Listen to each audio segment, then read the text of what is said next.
Right, so we're going to make some pillars. First thing to do is make a circle. I press numpad dot to just focus in on it, and then we're just going to edit mode, checker deselect, and then scale the ones that are remaining in. And I will invert the selection. You can use Control and I, or use the menu, Control and B, and then open the little bevel panel at the bottom, bevel options, and change it to vertices. I'm just going to round off the points. This is to make the nice shape of the pillar.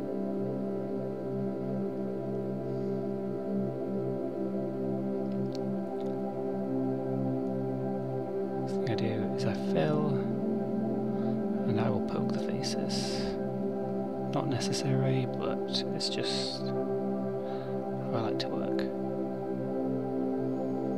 And I'm going to extrude it vertically till I get something that looks good. Be as tall or short as you like. Now what I'm actually doing here is making this whole model very small. And there is a reason for that. I'm actually going to end up making it even smaller at one point.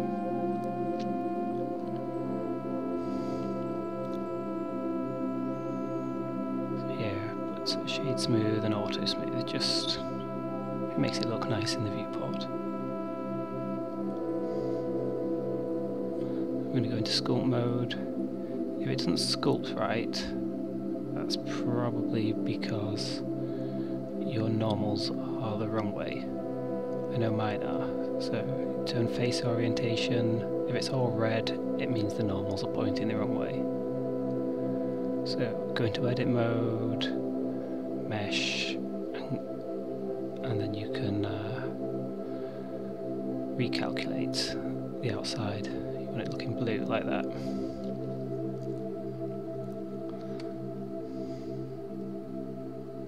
Next thing I'm going to be doing is sorting out some sculpting. Now it's not complicated or difficult sculpting, we're just going to erode it a bit. Turn on Dintopo and change the voxel size. Now I hold down Control while sculpting here, it just cuts away into it. I'm using the clay brush. Get a nice rocky texture.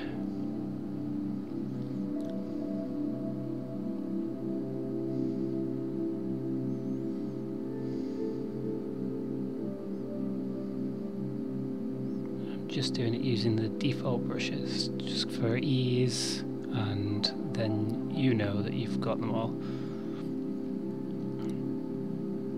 If you want a good brush set to search for good rock effects, I recommend looking for the free orb brushes.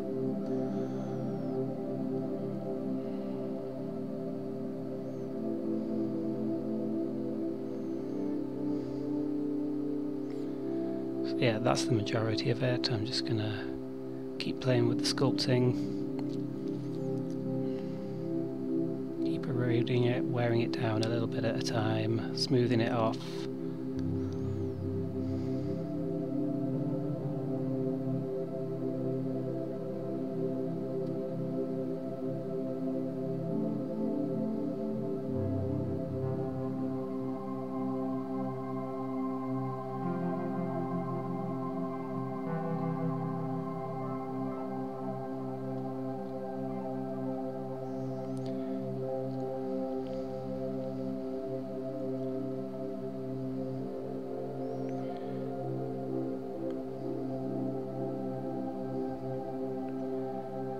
Here I'm just trying to make what might look like a couple of bullet holes or something.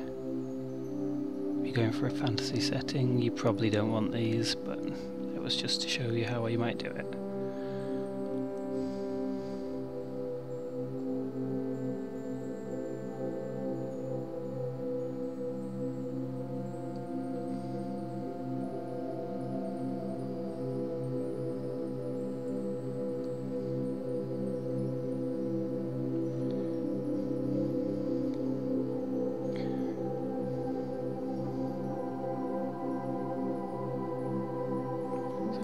Some of the good hotkeys to remember for the brushes are you hold down Control whilst using them and it does the opposite of what it does when you're not holding Control.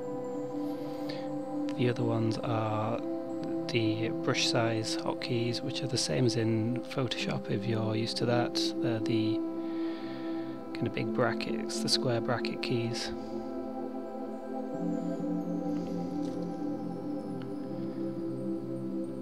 Next thing I'm going to do is make a base for the pillar. So a quick bit of poly modelling with a cube.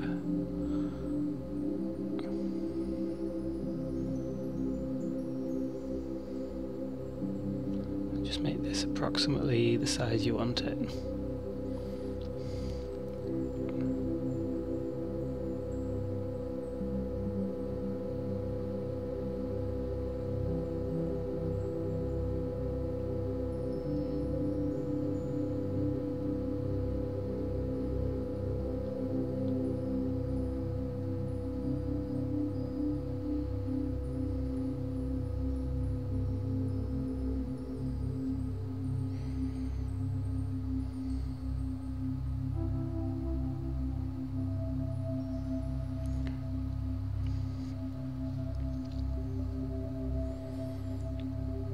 Now I eventually decided to make it a 3-step base.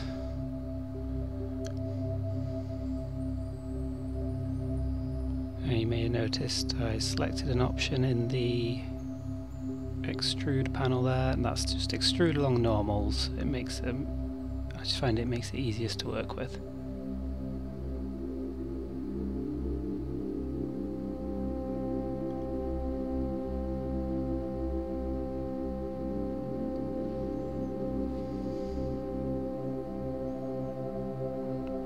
And then put a bevel on the corners.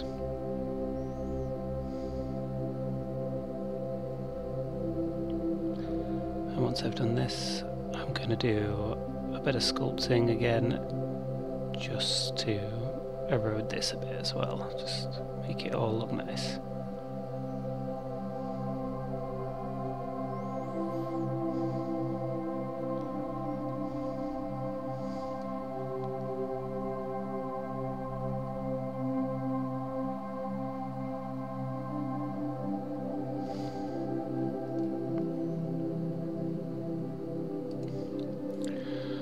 So what I actually do at this point is I just play a little bit with the bevel options, putting a custom shape on it. I don't think I actually kept it in the end, but it's something worth trying if you're interested in it.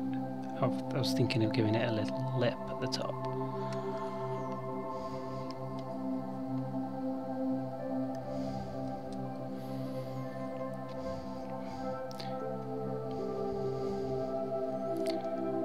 Couldn't quite get anything that worked quite how I wanted, so I'm not sure if I kept it in the end or not. A lot of it will get sculpted away in the sculpting section, which I'm going to now fast forward through because it's more of the same.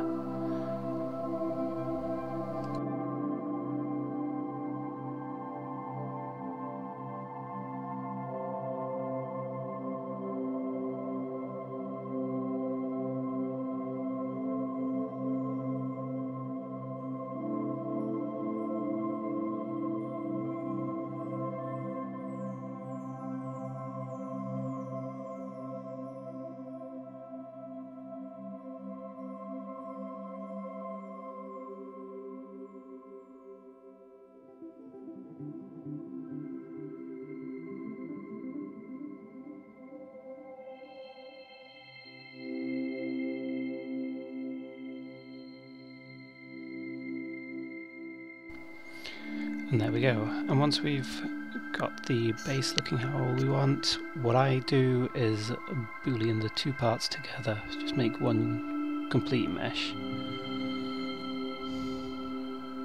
And I'm actually going to apply it, because I'm certain it's looking how I want it.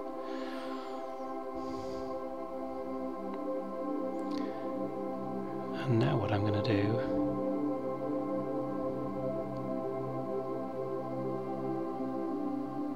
the bottom of the mesh so that the origin is right at the bottom, and move it to the corner.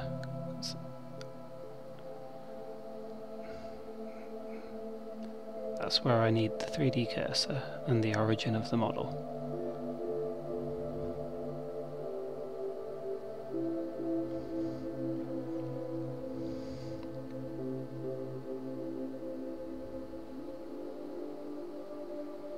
Because what I want to do next is use Blender's inbuilt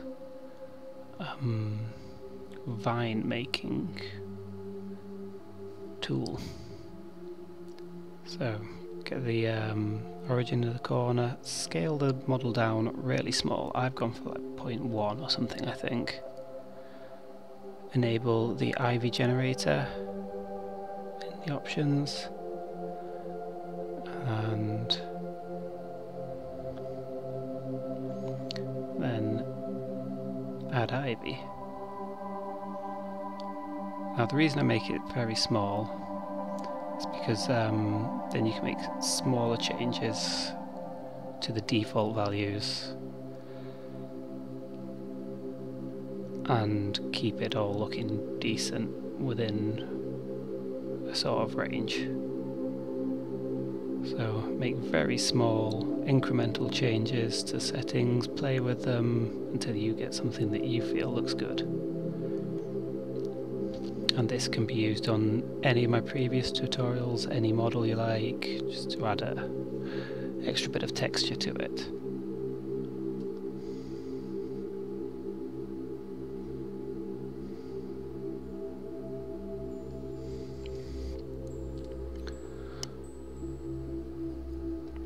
And the more you play with the settings, the more you'll get to know what they do.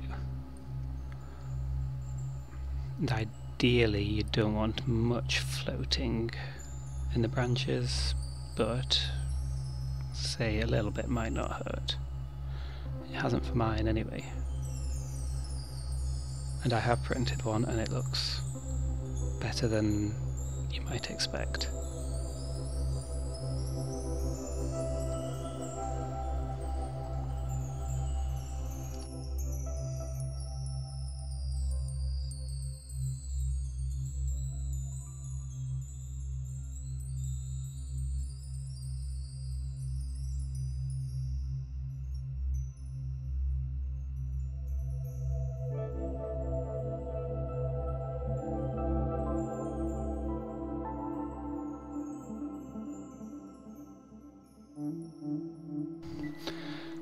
And the final bit you might want might be some sort of leaves. Now the default leaves are just a flat thing, a flat plane. The idea would be that you'd put the image of an ivy leaf on it with a transparency, but I want to print it, and while it's not a perfect resemblance of a leaf, it does give an illusion. A decent paint job might cover it up a lot, so it's kind of going to be a load of little blobs all over. So select the leaves. I'm going to add a solidify.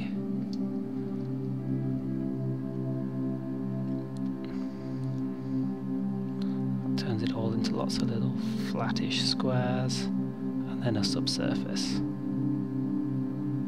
It gives us loads of little blobs. And that's essentially what our leaves will look like.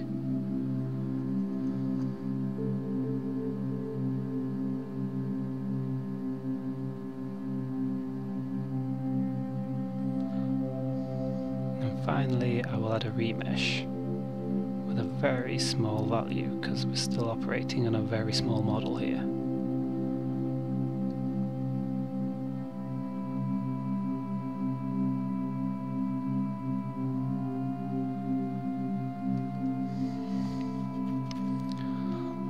And I'm going to go with 0.002, I think, on the remesh. And one thing you want to do before you scale anything up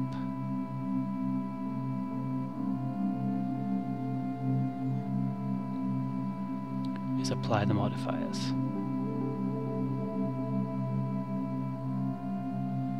Especially if you want to apply the new scale, believe me.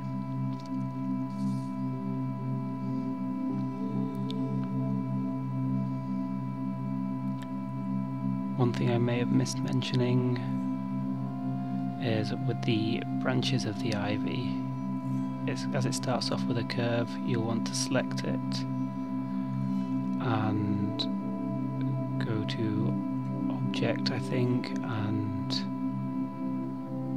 convert curves to a mesh.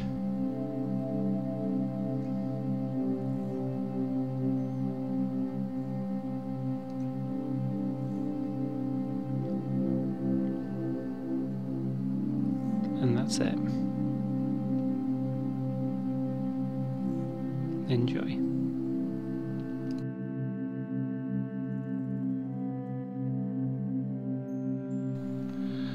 So, a couple of things to add at the end of this. So once you've got it all scaled and everything, I just want to say I'm not going to guarantee that this will make something printable every time. You've got to look at the model and use some common sense. So there's like floaty leaves that aren't attached to anything, they obviously aren't going to work. But yeah, I've had some good success with it. The prints have come out quite nicely, and that's on an FDM printer. So, thank you, and hopefully see you again next time.